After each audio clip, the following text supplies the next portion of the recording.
يا أيها الذين آمنوا اتقوا الله وقولوا قولا سديدا يصلح لكم أعمالكم ويغفر لكم ذنوبكم ومن يطع الله ورسوله فقد فاز فوزا عظيما.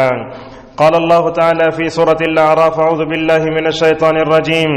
يا بني آدم لا يفتننكم الشيطان كما أخرج أبويكم من الجنة ينزع عنهما لباسهما إلى أن قال: ربنا ظلمنا أنفسنا وإن لم تغفر لنا وترحمنا لنكونن من الخاسرين. وقال تعالى: قل للمؤمنين يغضوا من أبصارهم ويحفظوا فروجهم إلى أن قال: وقل للمؤمنات يغضضن من أبصارهن ويحفظن فروجهن. معزز حاضرین، پردہ نشین خواتین اسلام، آج کے خطبہ جمعہ میں پردے کے فائدے کیا ہوتے ہیں اور بے پردگی کے نقصانات کیا ہوتے ہیں، انشاءاللہ اس تعلق سے قرآن و حدیث اور سلف اقوال سلف اور کچھ واقعات کی روشنی میں ہم چند باتیں آپ کے سامنے رکھیں گے. معزز حاضرین، اللہ کے نبی صلی اللہ علیہ وسلم خطبات اور دروس کے ذریعے لوگوں کو حالات حاضرہ سے واقف کراتے تھے. چنانچہ آپ صلی اللہ علیہ وسلم نے اپنے زمانے میں کئی پیشن گوئیاں فرمائی، قیامت کے قریب میں ایسا ہوگا ایسا ہوگا. لہذا ایک مومن کی ذمہ داری بھی بنتی ہے کہ وہ حالات سے واقف رہے، کیا ہو رہا ہے، ہمیں کیا کرنا چاہیے. علماء کی روشنی میں ہی ہر اقدام کرنا چاہیے. کوئی بھی یوٹیوب چینل پہ جائیے، ٹی وی پہ جائیے، کہیں بھی جائیے، بس کرناٹک کے اس علاقے میں جہاں ایک لڑکی کو اسکول کی طرف جاتے ہوئے پردہ نکالنے یا اس کو پریشان کرنے کی کوشش کی گئی، اور خصوصاً اس وقت ہم ہندوستان میں دیکھ رہے ہیں دن بدن حالات بگڑتے جا رہے ہیں اور مسلمانوں کو اپنے دین پر عمل کرنا مشکل ہو رہا ہے. تو آج کے خطبے میں ہم یہ بتائیں گے کہ پردے کے فائدے کیا ہیں، بے پردگی کے نقصانات کیا ہیں، اور یہ جو شیطانی چال ہے کہ سب کو ننگا کرنا، ناچنا نچانا کس کی عادت ہے، یہ کیسے ہم اس پر قابو پا سکتے ہیں، انشاءاللہ چند باتیں آپ کے سامنے آئیں گی. معزز حاضرین، ہم اور آپ آدم کے بیٹے ہیں، ہمارے باپ آدم ہیں اور ہماری ماں حوا رضی اللہ عنہا ہے. اللہ تبارک و تعالیٰ نے آدم و حوا کا قصہ قرآن میں 7 جگہ ذکر کیا ہے. 7 جگہ ذکر کیا ہے. انہی مقامات میں سورۃ الاعراف میں بھی ہے. یہ بات غور سے سنیے آپ. اللہ تعالیٰ کیا فرماتا ہے؟ اے ایمان والو. کبھی فرماتا ہے اے لوگو، کبھی فرماتا ہے اے آدم کے بیٹو. خطاب کرنے کا انداز دیکھیے. اللہ نے کیا فرمایا؟ کہا یا بنی آدم لا یفتننکم الشیطان. کہا دیکھو آدم کے بیٹو. آدم کے بیٹوں سے مراد کون؟ دنیا میں کوئی بھی انسان ہے، ہر انسان سے اللہ تعالیٰ خطاب کر رہا ہے. فرمایا لا یفتننکم الشیطان، شیطان تمہیں فتنے میں نہ ڈالے. یہی وہ شیطان ہے جس نے تمہارے باپ کو اور ماں کو جنت سے نکالا تھا. کیسے نکالا تھا؟ اللہ نے فرمایا آدم و حوا سے اس درخت کے قریب مت جاؤ. مگر یہ درخت کے قریب گئے تو کیا ہوا؟ فبدت لهما سوآتهما وطفقا يخصفان عليهما من ورق الجنة. جیسے ہی درخت کے قریب گئے، علماء لکھتے ہیں کہ آدم و حوا جنت کا نورانی لباس پہن کر تھے. جیسے ہی اس درخت کا پھل کھائے ننگے ہو گئے. دیکھیے شیطان نے ہمارے باپ آدم کو بھی نہیں چھوڑا، ہماری ماں حوا کو بھی نہیں چھوڑا. ہم کو کیسے چھوڑ سکتا ہے؟ اللہ فرماتا ہے آدم کو ننگا کرنے کی، آدم کے بیٹوں کو ننگا کرنے کی، حوا کی بیٹیوں کو ننگا کرنے کی یہ چال دنیا جتنی پرانی ہے اتنی پرانی ہے، اور قیامت تک یہ چال مکمل طور پر جاتی رہے گی. معزز حاضرین، شیطان کی پوری کوشش ہوتی ہے کہ دنیا سے شرم و حیا کا خاتمہ ہو جائے. آدم و حوا کو جنت سے نکالا، درخت کے پتوں سے اپنے جو ہے ناپسندیدہ مقامات چھپانے لگے. ہمارے زندگیوں میں کیا ہوتا ہے؟ کب بھی غلطی کرے تو ہم بولتے ہم باو آدم غلطی کرے تو ہمیں کیا ہو گیا. بولے یاد رکھیے آدم علیہ السلام غلطی کرے ٹھیک ہے، لیکن توبہ بھی کرے نا، اس معاملے میں آدم کو نمونہ بنانا چاہیے نا. اسی لیے علامہ ابن القیم رحمہ اللہ کہتے ہیں دیکھیے جو گناہ کر کے توبہ کرتا ہے وہ آدم کی طرح ہو جاتا ہے، جو گناہ کر کے توبہ نہیں کرتا وہ ابلیس کی طرح ہو جاتا ہے. بڑی صحیح بات بتائی. مختصر بات بتائی۔ معزز حاضرین یاد رکھیے شرم و حیا یہ ہر نبی کی امت میں تھا، یہ اسی لیے اللہ کے نبی صلی اللہ علیہ وسلم نے فرمایا ان مما ادرک الناس من کلام النبوۃ الاولى اذا لم تستحی فاصنع ما شئت۔ آپ نے اس بخاری کی حدیث میں کیا فرمایا؟ تمام نبیوں کی تعلیم میں مشترکہ طور پر تھا، جیسے توحید کی تعلیم بھی تھی، ہر نبی نے اپنی قوم کو حیا کا پیغام دیا۔ اور شرم و حیا یہ ایسی چیز ہے ماشاءاللہ اللہ تعالیٰ نے دنیا میں انسانوں میں کیا جانوروں میں اللہ نے حیا رکھی ہے۔ بلی کو دیکھو جب پیشاب پیخانہ کرتی ہے اس کو بند کرتی ہے، آج انسان اس بلی سے بھی زیادہ گیا گزرا ہو گیا ہے، اللہ تعالیٰ نے حیا رکھی ہے اس کے اندر، چھپ کر کرتی ہیں وہ ساری چیزیں۔ اور معزز حاضرین اللہ تعالیٰ نے اس صفت کو نبیوں کے اندر بھی پیدا فرمایا۔ حضرت موسیٰ علیہ السلام بھی بڑے حیا رکھنے والے تھے، اور اللہ کے نبی صلی اللہ علیہ وسلم تو نبیوں کے سردار، آپ نے اخلاق میں بھی سرداری کی۔ چنانچہ ابو خدری رضی اللہ عنہ کہتے ہیں کہ رسول اکرم صلی اللہ علیہ وسلم ایک غیر شادی شدہ لڑکی سے بھی زیادہ شرماتے تھے۔ اللہ اکبر! کیا مطلب ہے؟ یہ غیر شادی شدہ لڑکی کو اگر دیکھنے آتے تو وہ شرماتی نا، اس سے زیادہ کہیں نبی کریم صلی اللہ علیہ وسلم سے شرمایا کرتے تھے۔ معزز حاضرین یہ شرم و حیا ایمان کا ایک حصہ ہے، جس کے اندر ایمان ہے اسی کے اندر شرم آتی ہے، جس کے اندر ایمان نہیں ہے اس کے اندر شرم و حیا نہیں آتی۔ اب دیکھیے کفار کو، یہود کو، نصارہ کو ان کے اندر شرم ہے کیا؟ ان کی عورتیں پردہ کرتی ہیں؟ پردہ کون کرتے ہیں؟ پردہ وہ کرتے ہیں جن کو اللہ تعالیٰ نے ایمان کی دولت سے مالا مال فرمایا۔ سچ فرمایا رسول اللہ صلی اللہ علیہ وسلم نے الحیاء من الایمان والایمان فی الجنہ، کہا حیا ایمان کا ایک حصہ ہے، جب بندے کے اندر ایمان آ جاتا ہے تو یہ ایمان انسان کو جنت میں لے جاتا ہے۔ ہم یہ کہہ سکتے ہیں جس عورت کے اندر جتنا ایمان ہے وہ اتنا ہی پردہ کرے گی، جس عورت کے اندر ایمان کم ہے تو وہ عورت اتنا ہی بے پردہ ہو کر نکلے گی۔ اسی طرح مردوں کے بارے میں بھی ہم کہہ سکتے ہیں جس مرد کے اندر حیا غیرت ہے وہ اپنے گھر کی بیوی اور بیٹیوں کو پردہ کر کے باہر نکالے گا، اور جس کے اندر حیا نہیں ہے، غیرت نہیں ہے، ایسے شوہر کو نبی کریم صلی اللہ علیہ وسلم نے دیوس سے تعبیر فرمایا ہے۔ معزز حاضرین یہ عورت کو ننگا کرنے اور بے حیا کرنے اور برقع اتارنے کی کوشش دنیا میں بہت پرانی ہیں۔ دیکھیے ہم دو تین مثالیں آپ کے سامنے دیتے ہیں۔ بنو قینقاع یہ قبیلہ تھا یہودیوں کا، ایک عورت صحابیہ رضی اللہ عنہ دودھ لے کر یہودیوں کے قبیلے میں جاتی ہیں۔ کیا کرتے ہیں یہودی کمینے؟ اللہ کے نبی صلی اللہ علیہ وسلم کے زمانے کی بات ہے، وہ عورت کو ننگا کر دیتے ہیں۔ رسول اکرم صلی اللہ علیہ وسلم کو معلوم ہوا، آپ صلی اللہ علیہ وسلم حضرات صحابہ کرام کو لے کر اس کا مقابلہ کرنے کے لیے گئے۔ معلوم یہ ہوا اگر کسی ایک مسلمان عورت پر، لڑکی پر، ماں بہن پر بھی اگر آنچ آ جاتی ہے، پوری امت کو ڈٹ کر اس کا حالت کا مقابلہ کرنا چاہیے۔ ماشاءاللہ اس ایماندار لڑکی کے واقعے نے پوری امت کو یہ کر دیا ہے۔ آپ دیکھیں گے صرف ہندوستان میں نہیں بلکہ اب حال تو یوں ہو کہ عرب سے بھی لوگ اس ایماندار لڑکی کی تعریف کرتے ہوئے تھکتے نہیں۔ لہذا سچ فرمایا رسول اللہ صلی اللہ علیہ وسلم نے، میری امت کی مثال ایک جسم و جان کی طرح ہے۔ اگر امریکہ کی کسی گوری عورت پر بھی اگر حملہ ہوتا ہے، افریقہ میں رہنے والے سارے مسلمانوں کو اس کا سخت نوٹس لینا چاہیے۔ افسوس کی بات ہے یہ واقعہ پیش آیا ہندوستان میں، آج لوگوں کو یہ واقعہ معلوم بھی نہیں کہ کہاں ہوا ہے، کیسے ہو رہا ہے۔ اور اسی طریقے سے معتصم باللہ یہ خلیفہ تھا، اس زمانے میں بھی ایک عورت کو برہنہ کیا گیا، اس نے آواز لگائی واہ معتصمہ بول کر۔ آواز کا مطلب کیا تھا؟ اے خلیفہ معتصم دیکھو تمہاری حکومت چل رہی ہے، تمہارے زمانے میں مجھے جیسے عورت کو ننگا کر دیا گیا ہے، یہ آواز سننا تھا۔ معتصم باللہ رحمہ اللہ ایک لشکر لے کر ماشاءاللہ اس عورت کی آواز کے لیے مکمل طور پر چل پڑتے ہیں۔ معزز حاضرین یاد رکھیے اللہ تعالیٰ نے مرد کو پیدا فرمایا، عورت کو پیدا فرمایا، لیکن مومنوں کو دنیا میں آزمائش بہت ہے۔ امام احمد رحمہ اللہ سے پوچھا گیا مومن کو آرام کب ملے گا؟ بولنے لگے دنیا میں آرام نہیں ہے، قبر میں آرام نہیں ہے، آرام کب ملے گا؟ جنت میں قدم رکھنے کے بعد ہی ملے گا۔ اسی لیے فرمایا اقبال نے یہ شہادت گاہ الفت میں قدم رکھنا ہے، لوگ آسان سمجھتے ہیں مسلمان ہونا۔ ہم آپ کو بتاتے ہیں اس دنیا کی نظر میں میرا اور آپ، اگر اس دنیا کی نظر میں میں اور آپ کھٹکتے ہیں تو اس کا سب سے بڑا سبب کیا ہے؟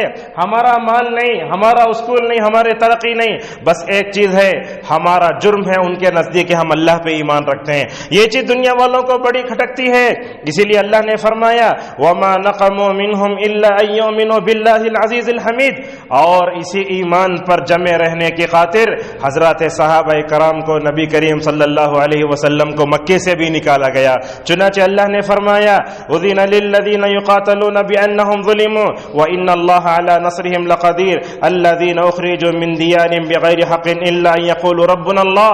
میرا اور آپ کا اس ملک میں جرم کیا ہے؟ ہمارا جرم یہ ہے کہ ہم اللہ پہ ایمان رکھتے ہیں۔ یہ ان کی نظر میں جرم ہے، مگر ہمارے نزدیک تو ایمان سب سے بڑی دولت ہے۔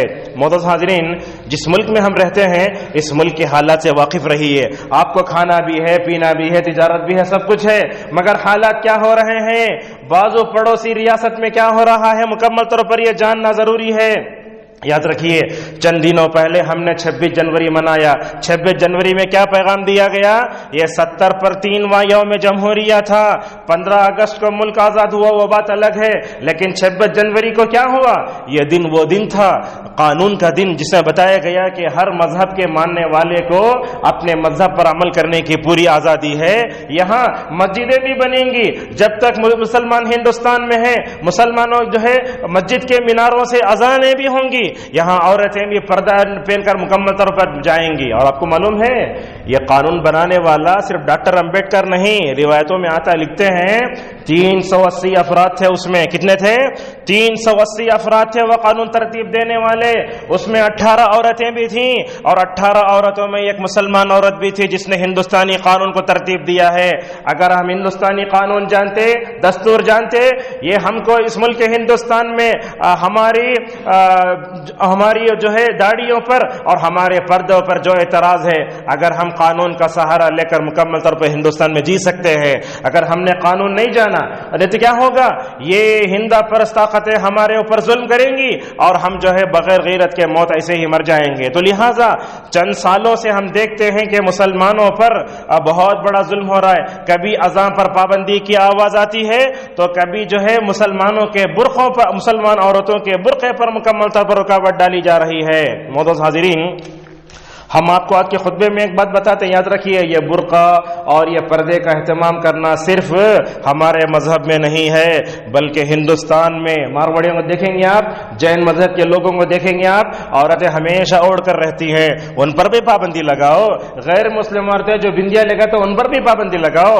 یہ پابندی صرف ہم پر کیوں، جبکہ قانون میں لکھا گیا ہے کہ مسلمان کو اس ملک میں، ہر مسلمان کو اس ملک میں رہنا ہے اور مکمل طور پر اس کو اپنے مذہبی عمل کی پوری طور آزادی۔ اور آپ کو یہی بات بتاتے ہیں، حضرت موسیٰ علیہ السلام جب یہ قبطی کو مار دیے تھے، وہ جو ہے مدین گئے، مدین کے پاس گئے تو جاتے ہیں، ایک جو ہے سمجھیے کیا ہے، ایک کنواں ہے، کنویں پر ایک ڈھکن ہے، وہ ڈھکن اکیلے اٹھانے نہیں ہو رہا وہ لڑکیوں کو، وہاں کھڑے ہو کر پوچھا کیوں آئے تم لوگ؟ تو وہ کیا بولنے لگی، بچیاں ہمارے ابا اب عمر کے ہیں، وہ گھر میں ہیں، اس واسطے نہیں آئے، ہمیں پانی بھرنے آئے ہیں۔ وہ ڈھکن اٹھانے نہیں ہو رہا ہے، ڈھکن اٹھائے، پانی پیے پلائے، فوراً اپنے گھر کو گئے، جا کے پوچھے کیا جلدی آ گئے آج؟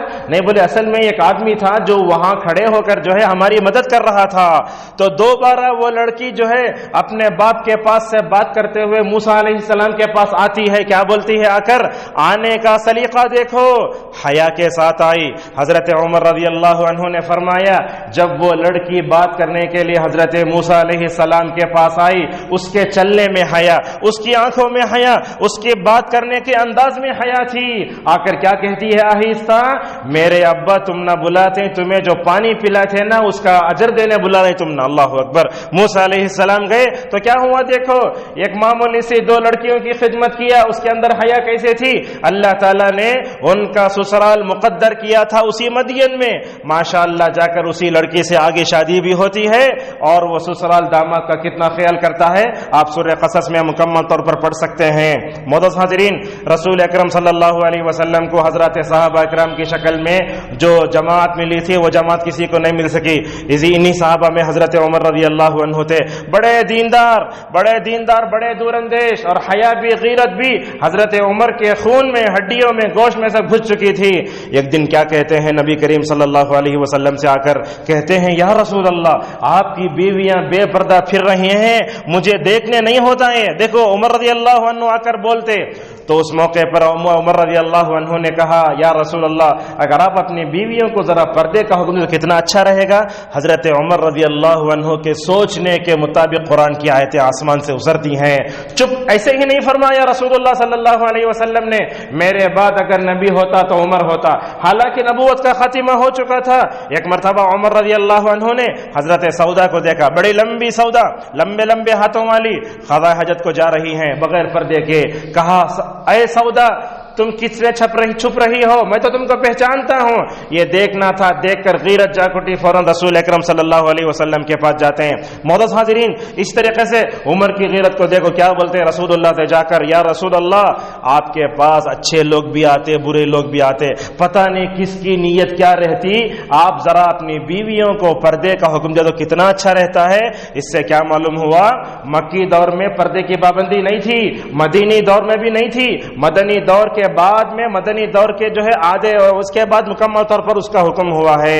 چنانچہ اللہ تبارک و تعالیٰ نے رسول اکرم صلی اللہ علیہ وسلم کی بیویوں کو خصوصاً اور ساری امت کی عورتوں کو, قیامت تک جتنی عورتیں پیدا ہوں گی تمام کو پردے کا حکم دیتے ہوئے کیا کہا وقرن فی بیوتکن, اپنے گھروں میں ٹھہری رہو. عورت کو بغیر سبب کے باہر نہیں نکلنا چاہیے. تعلیم کے لیے نکلتی ہے, کہیں بھی نکلتی ہے, محرم کے ساتھ جائے. کہا ولا تبرجن تبرج الجاہلیۃ الاولی, بے پردہ نہیں جانا. اور اس کے بعد نیچے اللہ نے کیا کہا, واطعن اللہ ورسولہ. یہاں دیکھیے یہ نوٹ کرنے کا پوائنٹ ہے. یہ اللہ فرماتا ہے اپنے گھروں میں ٹھہری رہو, باہر جانا ہو تو برقع پہن کے جانا, پردہ کر کے جانا. اور کہا بے پردگی کے ساتھ نہیں نکلنا. عموماً ہماری خواتین جب پردہ کرتی ہیں تو سمجھتی ہیں مولوی صاحب بولتے ہیں اس کے واسطے پردہ کرنا کیا, شوہر بولتا ہے اس کے واسطے پردہ کرنا کیا, بھائی بولتا اس کے واسطے پردہ کرنا کیا. یہاں خواتین اسلام بھی ہیں, یہ جو خطبہ سنیں گے ان تمام سے آپ خطاب کرتے ہیں. مولوی صاحب بولتے بول کے پردہ نہیں کرنا, شوہر بولتا بول کے نہیں, بھائی بولتا نہیں, یہ اللہ کا حکم ہے. جس نے آپ کو پیدا کیا ہے اس کو معلوم ہے کہ کس میں حفاظت ہے, لہذا پردہ اللہ کی اطاعت ہے, رسول اللہ صلی اللہ علیہ وسلم کی اطاعت. اور اسی طریقے سے اللہ نے اسی سورہ احزاب میں کیا کہا, یا ایھا النبی قل لازواجک وبناتک ونساء المؤمنین, اے نبی اپنی بیویوں سے کہو, بیٹیوں سے کہو اور تمام عورتوں سے کہو, کیا کہو, بڑا جو ہے پردہ اپنے اوپر ڈال لو. عموماً کیا ہوتا ہے, قرآن نے پردے کے لیے جو لفظ استعمال کیا جلباب, جلباب کسے بولتے ہیں, یہ کسی دکان کا نام نہیں ہے جیسے آپ لوگ رکھ لیتے ہیں. کسے بولتے ہیں جلباب, جلباب ایسی ڈھیلی ڈھالی چادر جو عورت سر پہ ڈالے تو اس کے گھٹنے تک آنا, اتنی بڑی لمبی چادر کو بولتے ہیں. بڑے افسوس کی بات ہے, اگر میں بولا تو ہو سکتا ہے آپ ہنسیں, برقع لینے گئے تو آج عورتوں کو جو چادر دی جا رہی ہے وہ دسترخوان کی طرح ہے. کیا اوڑے گی وہ, اپنا پورا سینہ بھی کھلا, پیچھے کا بھی نظر آ رہا ہے, اور اتنی پتلی جو ہے اوڑھنی آ رہی ہیں. اگر عورت استعمال کرے تو زیور پہننے کے زینت کے سارے مقامات نظر آتے ہیں. یہ بات یاد رکھیے, پردہ اسلام نے حکم دیا, اپنے من میں خواہش کے پیچھے جو آتا وہ نہیں اوڑھ سکتے آپ. شریعت نے پردہ بتایا, پردے کے بارے میں بتایا کہ پردہ مکمل طور پر کیسے ہونا چاہیے. معزز حاضرین, رسول اکرم صلی اللہ علیہ وسلم کا زمانہ تاریخ انسانی کا سب سے بہترین زمانہ. آپ صلی اللہ علیہ وسلم نے پردے کی پابندی ایسی کرائی, حضرات صحابہ کرام کو چند مثالیں پیش کرتے دیکھو. آج شوہر بھی باپ بھی اپنے گھروں میں پردہ کرو بولے تو فل گرمی ہوتی ہے, پردہ کرنے بیزار آتا بولتے لوگ. دیکھیے اللہ کے نبی صلی اللہ علیہ وسلم, مدینے کی گرمی کتنی 50 ڈگری, مکے کی گرمی کتنی 50 ڈگری, بغیر اے سی کے نہیں رہ سکتے لوگ. لیکن اس کے باوجود بھی حضرات صحابی کے اندر عمل کرنے کا جذبہ کیسے تھا. اللہ کے نبی صلی اللہ علیہ وسلم کے زمانے میں ہر نماز کو عورتیں مسجد میں آیا کرتی تھی. آپ صلی اللہ علیہ وسلم نے کیا فرمایا, مسجد کو آئے تو عطر لگا کو آ تو آؤچ نہ کو تمہیں, ایسا مسجد کو آتی ہے عورت بغیر جو ہے خوشبو کے آنا. لیکن آج ہماری عورتیں شادیوں میں بن ٹھن کے جاتی ہیں, یہ اب پہچان نہیں سکتے کہ کون آرس ہے اور کون مہمان ہے. یہ حال ہے آج, پوری بنٹھن کے جاتی ہیں. دیکھو اللہ کے نبی صلی اللہ علیہ وسلم کے زمانے میں عورتیں کری جاتی تھیں. عائشہ رضی اللہ عنہ کہتی ہیں اللہ کے نبی کے زمانے میں نماز پڑھنے گئے تو کیسا ہوتا, نماز پڑھے تو وہ اس وقت میں لائٹاں بھی نہیں, چراغ بھی نہیں, بازو کون کھڑے معلوم ہی نہیں ہوتا تھا. اللہ اکبر, یہ حالت ہوتی تھی. اور مردوں سے الگ ہو کر کیسا چلتی تھی سنیے. حضرات صحابیات ازواج مطہرات کا پردہ ایسے ہوتا تھا, بیچ میں نہیں چلتی عورت, آپ کی طرح ٹکر مار لگی جاتے. آج کیسا تھا, اتنی دیواروں سے لگ کر چلتی، دیوار کو لگ کر پردہ پھٹ جاتا تھا، ماشاءاللہ کسی سے نہیں لگتی تھی. اللہ اکبر، یہ پردہ تھا. یہ دیکھیے عائشہ رضی اللہ عنہا، پردہ کے احکام نازل ہونے سے پہلے سب لوگ صحابہ آتے جاتے تھے، لیکن ایک جنگ میں کیا ہوا، عائشہ رضی اللہ عنہا کا ہار گم ہو گیا. تو لمبا واقعہ ہے، ہار گم ہو گیا. مستح کے ساتھ جو ہار تلاش کرنے چلے گئیں، واپس آیا تو اللہ کے نبی بھی پورے لوگ چلے گئے. عائشہ اتنی دبلی پتلی، جیسے ہمیں کسی اپنی بیوی کو پیچھے سیٹے بٹھا لیتا. اس ٹائم کو کیا ہوتا تھا، یہ ایک اونٹنی پہ ٹوکرا رکھتے اسے بٹھاتے تھے. اتنی دبلی پتلی عائشہ رضی اللہ عنہا، ان کا وہ ٹوکری میں بیٹھنا نہیں بیٹھنا دونوں برابر تھا. حضرات صحابہ کرام نے دیکھا شاید اس میں عائشہ ہوں گے، بول کے اوپ اٹھا کر رکھے نیچے نکل گئے.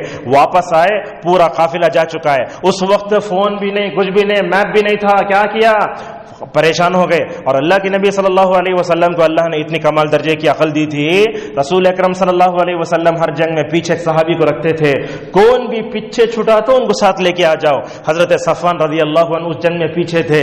آ کر دیکھے تو نبی کی پاکیزہ بیوی حضرت عائشہ صدیقہ بنت صدیق اکبر رضی اللہ عنہما اکیلی بیٹھی ہیں. جیسے ہی آئے، عائشہ کہتی ہیں جیسے ہی صفوان نے مجھے دیکھا میں نے اپنے چہرے پر پردہ ڈال لیا. آج آپ پردے کی بات کرتے ہیں تو ہماری عورتیں کیا کرتی ہیں، اسکارف اوڑھ لے تو سمجھ جاتے یہ پردہ ہے. اور جس لڑکی کو بھی وہ 5 لاکھ روپے دیے گئے اس نے بھی مکمل پردہ نہیں کیا تھا. دیکھو پردہ کیا ہوتا ہے، اسکارف اوڑھ لینا پردہ ہے، یا کالی چندی ایسا بننا پردہ وہ نہیں ہے.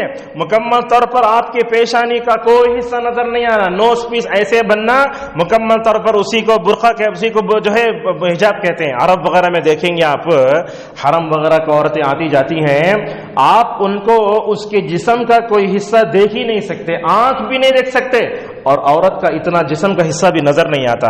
ہمارا ایک استاد تھے، وہ اپنی بیوی کے ساتھ ایک جگہ درس دینے جا رہے تھے، اور ہمارے استاد کی بیوی کیسی معلوم، ماشاءاللہ ہمیشہ باوضو، عالمہ، حافظہ، فاضلہ عورت میں تو تقریر کرنے جاتی تھی. ایک دن نماز فجر سے پہلے اٹھ کر تہجد پڑھ کے نکلتے ہیں دونوں، شوہر بھی بیوی بھی. ہوتا کیا ہے، وہاں ہم نے دیکھا اگر آدمی اپنی فیملی کو بٹھا لے تو کسی غیر محرم کو اپنے کار میں نہیں بٹھاتے. عرب میں دیکھیں گے آپ تو سامنے بٹھا لے، کیا ہوا، تیز جا رہی تھی کار، 6 مرتبہ الٹی کار. اللہ اکبر، 6 مرتبہ الٹی. جو گیئر تھا نا وہ عورت کے پیٹ میں چپ کر باہر آ گئی. وہ کیا ہمیشہ دعا کرتی تھی، اے اللہ تو دنیا میں ہمیشہ میرا جسم کا رتی حصہ بھی کوئی غیر محرم نہیں دیکھنا، ہمیشہ یہ دعا کرتی تھی. ماشاءاللہ ہوا کیا، دیکھو 6 مرتبہ کار پلٹی، باہر جا کے ماشاءاللہ درس دینے جانے والی عورت حالت وضو میں فجر کے بعد ایسے ہی روڈ پر گر گئی.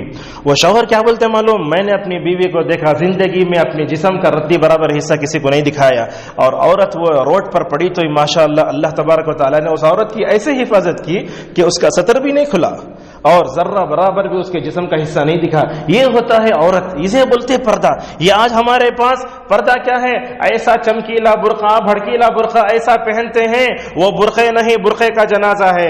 معزز حاضرین، اسی طریقے سے رسول اکرم صلی اللہ علیہ وسلم جو ہے پردے پر کیسا ابھارتے تھے. آپ صلی اللہ علیہ وسلم عورتوں کا کتنا خیال کرتے تھے. بولے عید کی نماز میں عورتیں آنا. آج ہمارے پاس کیا ہوتا، مرد رمضان کی پوری خوشیاں منانا تھا، الگ جا کے نماز پڑھنے آتے.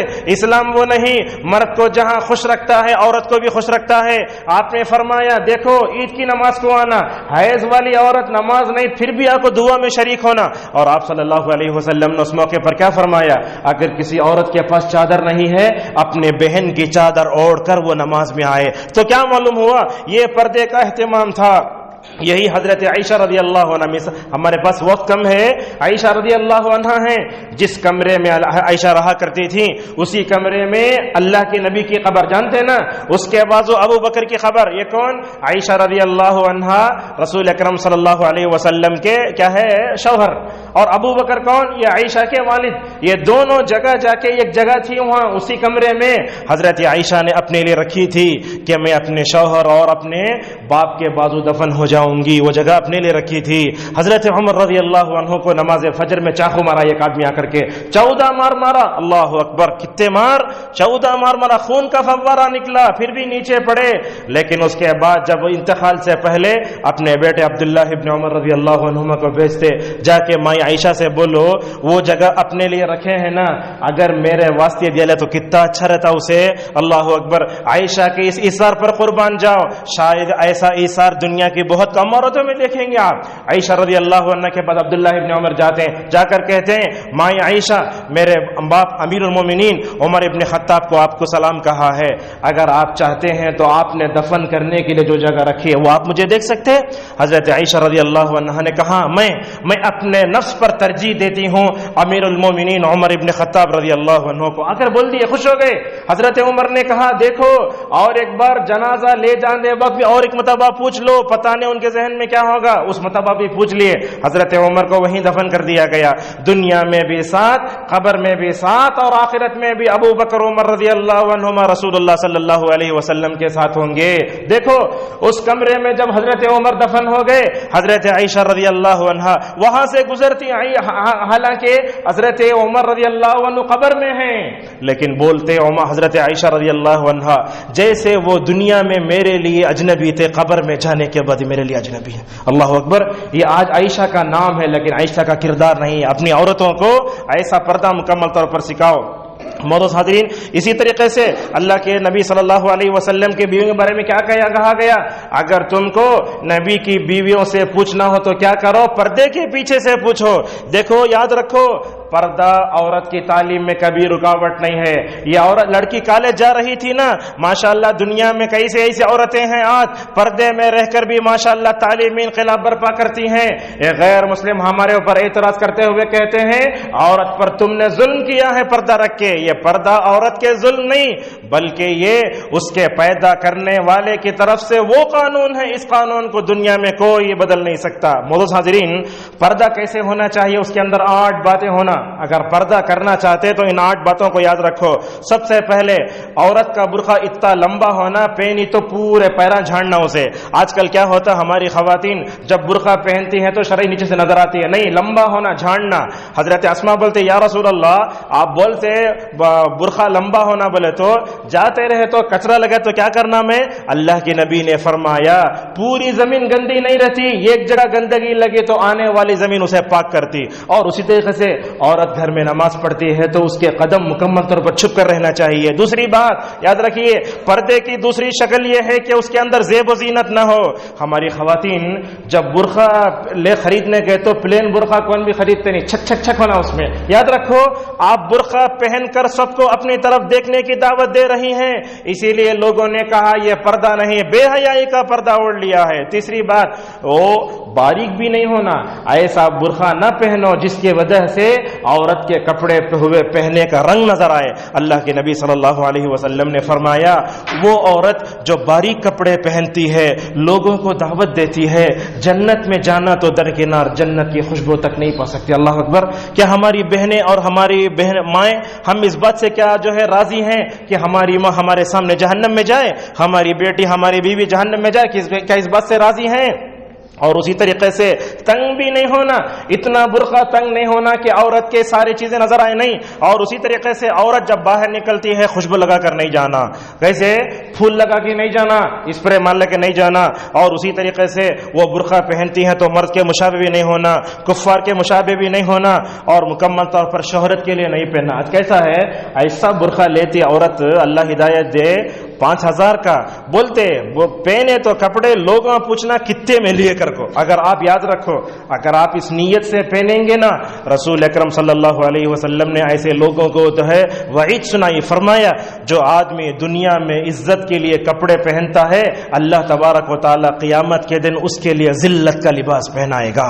اور ذلت کے لباس پہنیں گے تو آخرت میں کیا ہوگا ذرا تصور کر لیجئے. معزز حاضرین, رسول اکرم صلی اللہ علیہ وسلم نبی بننے سے پہلے کعبۃ اللہ کے پاس بھی لوگ ننگے جاتے تھے. آج جانتے ہیں آپ دنیا میں ننگے بھی ہیں, ننگا رہنا یہ مذہب کا ایک مذہب ہے دنیا میں. یہ رسول اکرم صلی اللہ علیہ وسلم کعبۃ اللہ میں 13 سال تھے مکے میں. آپ نے دیکھا قریش, یاد رکھیے قبیلے قریش کے علاوہ سارے لوگ ننگے طواف کرتے تھے. کیسا برداشت کیا ہوگا رسول اللہ صلی اللہ علیہ وسلم نے, پورے ننگے.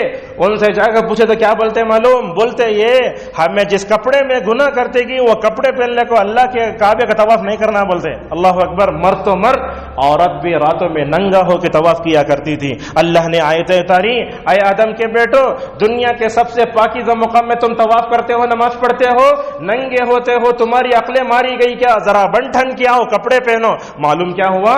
دنیا میں یہ انسانوں کو لباس پہنا سکھایا تو اسلام نے, اور دوسرے مذاہب نے انسانوں کو ننگا کرنا سکھایا, اور جتنا ننگا ہوتا جا رہا ہے ہماری عقلیں, ہماری تہذیب بھی مکمل طور پر ماری جا رہی ہے. معزز حاضرین, اور ایک بات بھی ہم آپ کو بتاتے ہیں اس وقت میں, یاد رکھیے سورج دن میں نکلتا اور چاند شام میں نکلتا, یہ تو معلوم ہے. دن بھی رات بھی برابر آتے. ہم سمجھتے ہیں مرد جو کام کرنا وہ مرد کرنا, عورت جو کام کرنا وہ کرنا, لیکن کبھی آپ یہ نہیں دیکھے کہ سورج چاند کا کام کر رہا ہے, چاند سورج کا کام کر رہا ہے, دن رات کا کام کر رہا ہے. کبھی آپ یہ بتاؤ, رات میں کپڑے سکھتے, دن میں سکھتے کپڑے. اللہ تعالیٰ یہ سورج کا, چاند کا, دن رات کا تذکرہ کر کے آدم کے بیٹوں سے کہتا ہے تمہارے اندر بھی اللہ تعالیٰ کی اطاعت کا وہ جذبہ پیدا ہونا چاہیے, ذرا ان سے خبر لو. تمہیں دن مطلب دن سے عبرت لو, رات سے, سورج سے, چاند سے مکمل طور پر عبرت لو. معزز حاضرین, یہاں خواتین بھی ہیں. ٹھنڈے علاقوں میں برقع پہن کے رہ جانا ماشاءاللہ کوئی بات نہیں, لیکن گرم علاقوں میں جو عورتیں برقع پہنتی ہیں نا, ان کو پسینہ آتا ہے. ان عورتوں کو ہم خوشخبری دیں گے اللہ کی خاطر, اللہ کی خاطر, رسول اللہ صلی اللہ علیہ وسلم کے حکم کی خاطر. اگر آپ گرمی برداشت کرتے ہوئے نوز پیس بنتی ہیں, برقع پہنتے ہیں, آپ کو پسینہ آتا ہے, اللہ تبارک و تعالیٰ کی خاطر صبر کرنا سیکھیے آپ. اگر اللہ کی خاطر پہنیں گے نا, آپ کا برقع پہننا بھی عبادت ہے. ایک مثال دیتے دیکھیے, رونا آتا ہے, مثال کو پڑھتے ہیں. عطا ابن ابی ربا رحمہ اللہ کہتے ہیں ابن عباس رضی اللہ تعالی عنہما نے مجھ سے کہا, اے عطا, کیا تم جنتی عورت کو دیکھنا چاہتے ہو, جنتی عورت کو دیکھنا چاہتے ہو؟ تو عطا نے کہا ہاں. واقعہ کیا ہے, ایک عورت تھی, کالی عورت, یاد رکھیے ایک عورت کالی عورت تھی, ان کو فٹس آتا تھا. فٹس آ کے جہاں چاہے نیچے پڑ جاتی تھی. ہوتا کیا تھا, سطر سے کھل جاتا تھا. ایک دن رسول اللہ صلی اللہ علیہ وسلم کے پاس آتی ہیں, کہتی ہیں یا رسول اللہ, جب مجھے فٹس آتا ہے نا تو میری شرمگاہ پر سے بھی کپڑا اٹھ سکتا ہے, کہاں سے بھی کپڑا اٹھ سکتا ہے, ذرا آپ دعا کرو نا. اللہ اکبر. ایک عورت, کالی عورت رسول اللہ صلی اللہ علیہ وسلم کے پاس آتی ہے, فٹس آتا ہے, نیچے پڑ جاتا ہوں, میرے جسم کا کوئی حصہ کوئی دیکھ لے تو کیا کروں؟ اللہ کے نبی صلی اللہ علیہ وسلم نے ان کے سامنے دو آپشن رکھے. فرمایا اگر تم صبر کرو تو جنت ملے گی, اگر تم چاہتے ہو تو میں اس بیماری سے شفا کے لیے دعا کر دیتی ہوں. اللہ کے نبی کیا بول رہے ہیں, چاہے تو بیماری سے شفا کے لیے تیار ہو جاؤ, اگر تم اس بیماری پر صبر کرو گی اللہ تبارک و تعالیٰ تمہیں جنت دے گا. ہم جیسے ہوتے تو اللہ کے نبی صلی اللہ علیہ وسلم سے ہم کہہ دیتے دعا کرو اچھے ہو جان دے. قربان جاؤ اس ایمان افروز رکھنے والی کالی عورت پر. انہوں نے کہا یا رسول اللہ, میں صبر کر لیتی ہوں بیماری پر, آپ اتنا دعا کر لیجئے جب مجھے فٹس آتا ہے نیچے پڑتی ہیں تو میرے جسم کا کوئی حصہ دکھائی نہ دے. اللہ اکبر. علامہ ابن حجر رحمہ اللہ اس حدیث کو ذکر کرنے کے بعد کہتے ہیں اس صحابی کو بیماری پر صبر کرنا برداشت تھا, لیکن اپنے جسم کا کوئی بھی حصہ نظر آنا مقصود نہیں تھا. فاطمہ رضی اللہ عنہا کا انتقال ہوا. انتقال ہونے سے پہلے یہ حیا رکھنے والے رسول اللہ صلی اللہ علیہ وسلم کی بیٹی فاطمہ نے کیا کہا, ذرا جملے سن لو. کہنے لگی دن میں اگر دفن کرو گے تو لوگ دیکھیں گے, رات میں دفن کرو تاکہ کوئی دیکھنے نہ پائے. یہ ہمارے حضرات صحابہ کرام, یہ اللہ نبی کریم صلی اللہ علیہ وسلم کی بیٹیاں تھیں. معزز حاضرین, اللہ تعالیٰ نے رسول اکرم صلی اللہ علیہ وسلم پر آیتیں اتاری. کس کی آیتیں؟ حیا رکھنے والی. بولنے لگی قریش کے قبیلے کے مد مقابل انصار کی عورتیں مکمل طور پر اس پر عمل کرنے لگی. معزز حاضرین, پردے کے فائدے کیا ہوتے ہیں, بے پردگی کے نقصانات کیا ہوتے ہیں, انشاءاللہ 5 منٹ میں ہم آپ کے سامنے رکھیں گے. یاد رکھیے اگر کوئی عورت پردہ کرتی ہے تو یہ پردہ اس کی حفاظت کرتا ہے. آج آپ غیر مسلم لڑکیوں کو دیکھو, جینس پینٹ پہن لے کے, ٹی شرٹ پہن لے کے پھرتی رہتی انہیں, لیکن اللہ نے ہر آدم کے بیٹے پر, حوا کی بیٹی پر اتنی حیا رکھی ہے, بار بار کھینچ لیتی اسے, حیا اسے کرتی ہے. دیکھیے آج یہ حیا ہم مسلمانوں سے مکمل طور پر اٹھ چکی ہے. تو یہ عورت کی حفاظت کے لیے پردے سے بڑھ کر اور کوئی چیز نہیں ہے. آج بڑے بڑے شہروں میں ہوتا ہے, کون تو بھی اور مرد بنا تم نہ, اگر چھیڑا تو یہ نمبر پر فون کرو, فوراً پولیس آتی. کہتے ارے یہ غیر مسلموں کا طریقہ، یہ ہمارا طریقہ کیا؟ ہمارا طریقہ یہ ہے اللہ اور اس کے رسول نے عورت کی حفاظت کے لیے جو راستہ بتایا اس کو اپناؤ. کسی پولیس کی، کسی آرمی کی اور کسی چیز کی ضرورت نہیں ہے. اور آپ جانتے ہیں اس لڑکی کے پیچھے بھاگنے والے کتنے مرد تھے؟ میں آپ کو بتاتا ہوں اللہ کی قسم، اس لڑکی کے جسم پر جو برقع تھا نا، اس برقعے نے سارے لڑکوں کو دور کر دیا. اللہ اکبر. اسی لیے اللہ فرماتا ہے پردے کا فائدہ کیا ہوگا؟ دنیا کی کوئی بھی قوم آپ کا رتی برابر بگاڑ نہیں سکتی. ہم آپ سے کہتے ہیں، یہ مثال سنیے، عورتوں کی سیٹیں ہوتی ہیں، وہاں کوئی غیر مسلم عورت بیٹھی رہتی ہے تو بازو جا کے مرد بیٹھ جاتا. ماشاءاللہ، یہ برقعے کی کرامت نہیں تو کیا ہے؟ اگر کوئی مسلمان عورت بیٹھی ہے، کس مرد کی مجال جا کے اس کے بازو بیٹھ جائے؟ ہرگز نہیں، کوئی بیٹھ بھی نہیں سکتا. اگر کوئی بیٹھتا ہے تو کوئی مسلمان عورت اس کو مکمل طور پر جو ہے قبول بھی نہیں کر سکتی. دوسری چیز، پردہ کرنے سے اللہ اور اس کے رسول صلی اللہ علیہ وسلم کی اطاعت ہوتی. آپ عورت جیسے نماز پڑھتی ہے، عبادت کرتی ہے، وہ برقع پہن کے بھی اللہ کی عبادت کرتی ہے. اور اس سے اور ایک بات یہ معلوم ہوتی ہے، یاد رکھیے، یہ پردہ بڑی عورت کا حفاظت کرتا ہے. دیکھیے آپ، وہ لڑکی جا رہی تھی کالج کو، پیچھے سے غنڈے آئے، آ کر اس پر حملہ کرنے کی کوشش کیے. انہوں نے کہا جے شری رام، اس نے کہا اللہ اکبر. یہ کوئی معمولی بات نہیں تھی. اس کی زبان سے جو لفظ نکلا اللہ اکبر کا کیا مطلب تھا؟ اے لڑکو، تم کیا کر لو گے؟ میرا کچھ بھی بگاڑ نہیں سکتے. اللہ میرا بڑا ہے، اس نے میری حفاظت کے لیے برقع بنایا ہے. یہ برقع اگر میں پہنوں گی، دنیا کی کوئی چیز میرا مکمل طور بگاڑ نہیں سکتی.